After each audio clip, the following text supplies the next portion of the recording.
урматтуу кесиптештер, мындай мүмкүнчүлүк 10 жылда бир келет. Андан кийин биз сиздер ошол жогорку соттун судьялардын кабинетинде жүрөбүз, жардамчысы да киргизбейт. Бул биздин башыбыздан өттү. Биринчиден кеңири суроо жооп алып, кээ бир соттордун жүзүн бетин ачалы. Конституция боюнча сот адамдын укугун коргой турган калыс орган болуш керек. Бүгүнкү күндө сот Кыргызстан үчүн эң коркунучтуу орган. Адамдарды ак жеринен жазалаган.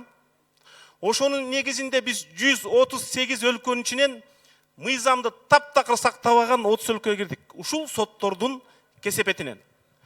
Бүгүн булар утуп алса, эгерде сот болуп бекисе, эртең Кыргыз элинин шору.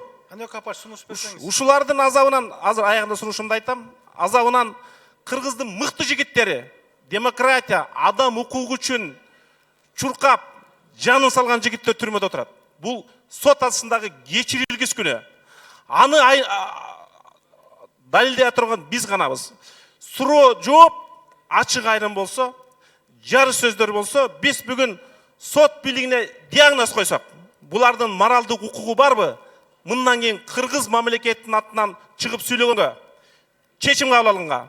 Биз жана TBI маселесин кандай ачык айрым карасак, бүгүн биздин саясий эркибизди, себеби сотту эки гана бийлик учредители, президент жана биз бул жакта 50% акционербиз. Демек, биз да жооп беребиз кандай сот тандаган Суроо жооп, ачык жарыш сөздөргө чек болбосо, аягында жашыруунда ушуп бериш керек. Ар бир инсандын, рахмат, 1 мүнөт.